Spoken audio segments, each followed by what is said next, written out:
ترون لست سجون انا مش شفتهمش في امريكا بصراحه. مستشفى على اعلى مستوى. سيبك كمان من الحجر، اهم من الحجر اللي هو المبنى، يعني الادوات اللي موجوده، احدث اجهزه، بيعملوا عمليات قلب مفتوح. لا حاجه يعني شيء مبهر بصراحه. وانا مش فاهم ليه ده ما يعني سيبك من احمد موسى اللي بيذيع الكلام ما حدش بيصدقه. يعني لما احمد موسى الواد احمد ده لما بيقول الكلام ده يا سياده الوزير اصلا ما حدش بيصدقه، يقول لك ده الدوله دي بتهجس. لا انا شفت بنفسي يعني، او شفت طبعا مش انا بس بصراحه، معامله محترمه مع كل الناس، اطباء على اعلى مستوى. مساعد وزير هناك راجل محترم جدا مع مساعدينه، المباحث اللي هناك ناس، وهناك طبعا كان معايا اخوان مسلمين وكفار قريش ومعايا بتوع داعي، يعني كل البتاع. لكن انا طبعا انا ما بتعاملش معامله خاصه على فكره، بالعكس انا المفروض طبقا لقانون السجون وقانون الاجراءات انا انفذ في مستشفى مثلا عجوزه، المعادي، اي مستشفى هنا. لكن هو طبعا خوفا من الناس انها هتتجمهر، طبعا جه تقرير انه لو في مكان في جوه البلد مرتضى ليه انصار بالملايين، فهم حتى قالوا لي هنروح وادي النطرون، هيبقى بين اسكندريه وبين القاهره، واللي يحاول يوصل هناك بيتد حيله يعني. فانا ما بشكرش عشان هم عاملين معامله خاصه، بالعكس انا كنت بتعامل معامله زي كل الناس. فانا كان لازم اشكره واشكر رجالته كلهم بيتعاملوا مع الناس منتهى الادب والاحترام. فده كان لازم رقم واحد اقوله، انك بتشكر الناس اللي كانوا مستضيفيني. وطبعا النيابه العامه كان ليها مواقف هقولها للنائب العام، لدرجه ان انا المفروض اطلع النهارده، السيد رئيس النيابه كان رافض اطلع النهارده للاسف من غير سبب كده، يعني واخد شهر يوم 25 اطلع 25 رافض الراجل. ولولا طبعا يعني اتقال بقى لا كفايه كده، عشان ما هو مش معقول برضه ان انا عندي قضيه واحده انا مبلغ فيها، انا اللي اروح المحكمه يحول لي انا المحكمه، مش مشكله.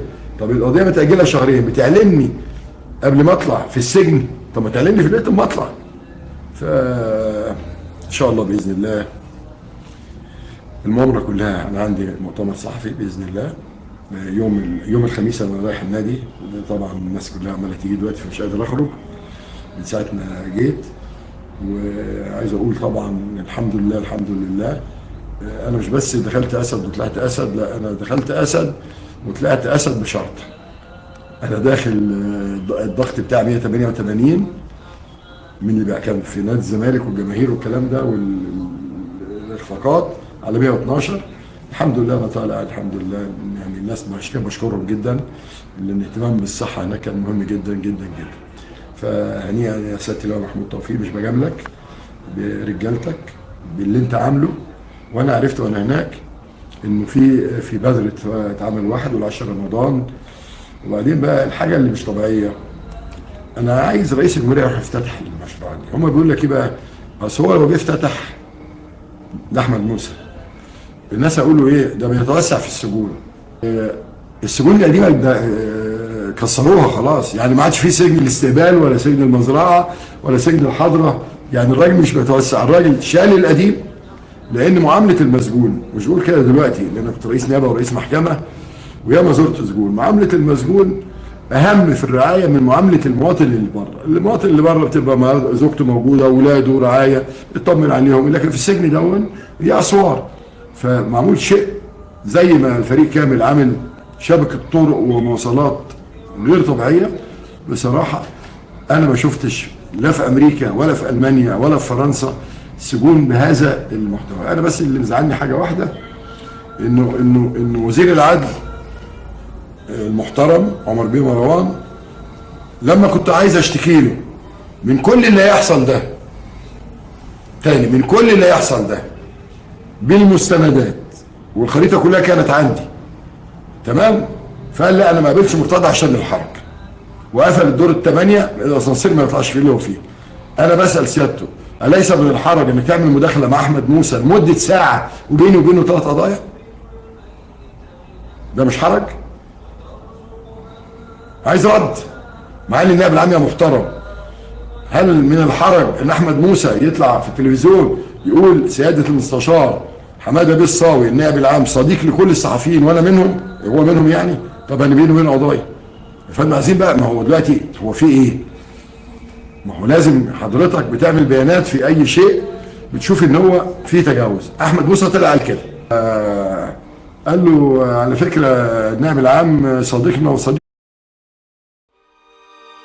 وهو من تاني رمضان جانا صديق كل الصحفيين. لا ما ينفعش، لازم من سياده النائب العام يرد على الكلام الفارغ اللي قاله ده. ده قال بيقول كلام فارغ. طب انا بيني وبين قضايا، في حرج ولا ما فيش؟ وزير العدل، وبعدين سياده وزير العدل طبعا انا باخدها هزار يعني، والله العظيم ما في شعر من راسي اتهزت، واقسم بالله العظيم كنت بحط راسي على دماغي على المخده بنام. غيري بقى اللي لفق لي ما بينامش. عارفين ليه؟ حساب الدنيا وحساب الاخره. اوعى تفتكروا قضيه الملف ده هيتقفل، لا. الملف ده اصبح من حقي دلوقتي ان انا اقول الحكم مش محكمه نقد، فوق دماغي والله، فوق دماغي. هتقول لي ما تتكلمش عن احكام القضاء ولا اتكلم، فوق دماغي. بس نفس محكمه النقد مطلعه حكم عن نفس الموضوع بالبراءه. اشمعنى النقد لما طلع براءتي حكم نهائي وبات ما حدش بيتكلم، ولما ايد الشهر الكل هايص، مش الكل طبعا، شعب مصر الحمد لله كل معانا. فالمهم الوزير بيقول احمد موسى ايه؟ طبعا السجون دلوقتي اسمها الاصلاح والتهذيب، الاصلاح وايه؟ والتاهيل، مش كده؟ فالسيد الوزير بيقول له ايه؟ احنا بقى يعني بيطلع مواطن صالح. طب انا يا سياده الوزير ما صلحتش، اعمل ايه؟ ارجع تاني اصلح؟ طب انا كنت اقول لك ايه؟ انا سنه 2007 كنت في اللومان، اقول دلوقتي انا كنت في الاصلاحيه. وبعدين قال بقى احنا بنعلمه مهنه ولما يطلع يندمج في المجتمع. سياده الوزير انا اكبر محامي في مصر والعالم العربي، مش بكل فخر. مهنتي لا اتعلمها واندمج ايه؟ اذا كنت انا بكسب انتخابات مجلس النواب من سنه 90 من ايام ما كانت امال عثمان بتزور لغايه الانتخابات الاخيره دي اللي زوروها. اندمج ازاي في المجتمع وانا رئيس اكبر نادي في مصر، باحترامي طبعا للنادي الاهلي، وانا ما عنديش معركه مع النادي الاهلي.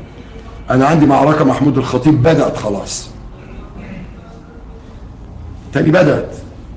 وهوريكم بقى يا جمهور الزمالك اللي بعد فيكم عامل نفسه جمهور بيقل ادبه في المدرجات. يقول لك احنا مالنا؟ لا، انا اتساومت بين حريتي او حبسي او 3 حاجات برسائل رسميه عندي على التليفون. نمرة 1 اقسط لكهرباء 5 سنين، قلت على جثتي مش فلوسي. نمرة 2 انسى قضيه نادي القرن، ولو رحتوا حوالين النادي هتلاقوا شايلين اليوفط كلها، قلت للمدير يرجع اليوفط تاني. نمرة 3 اعمل اعتذار لاخويا محمود، اول كلمه حرف كده، اخويا محمود انا ما كنتش فاهم وفهمت، انت على راسي، انا مش عايز اعمل حاجه عشان عيب الناس بتشوفنا محترمه يعني. فانا قلت كلمتين ولا في سري هقول ده، وعايز اتحبس، وانا عارف اتحبست ازاي، ومحمود عارف ان انا اتحبست ازاي، تمام؟ ومش هسيب حقي. والحكم اللي صدر بالشهر ده اللي اتأيد اصبح من حقي انا وكل فقهاء القانون واساتذه القانون ودارسين الحقوق والمحامين انهم يشرحوه.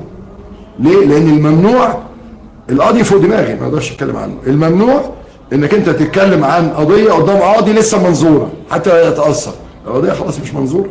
فمن حقي بقى اقول الحكم ده غلط في كذا وغلط في كذا وغير مبادئ كذا وغير مبادئ كذا. دي المحكمه اللي هنا، انا وانتم قدام المحكمه يوم القيامه ان شاء الله، وان شاء الله ربنا يستدعيكم كلكم، عمرو على خالد على احمد على فلان على كله هيستدعى. ايه اللي انتوا عملتوه معاه؟ اصل مفيش اصل. ويوم ما يجي القبر يتقفل هيبدا الحساب. القضيه ما اتقفلتش. اما بالنسبه لي اديني استريحت من البيت شويه الحمد لله، وضغطي نزل وسكري انظبط تمام زي ما انا قلت. وبعت رساله لاحمد والامير، والعربيه داخله مبنى السجن، اوعوا حد يضغط عليكم وتعتذروا لمحمود الخطيب لا تسمى طبط على الارض. وانا محمود واقف اهو بقول لك المعركه بدات، وما اعتذرلكش عشان ما غلطتش. ويوم المؤتمر هقول لكم هو غلط في ايه، وعيلته غلطت في ايه، والدلاديل عنده غلطوا في ايه. وان شاء الله هنعلن الجهاز باذن الله في المؤتمر الجمعه الساعه 10. بدأ كل السوشيال ميديا الزملكاويه المحترمين يتفضلوا ويشرفونا في صاله محمد حسن حلمي الساعه 10 ان شاء الله باذن الله، ان شاء الله يوم الجمعه ان شاء الله. وكل الصحفيين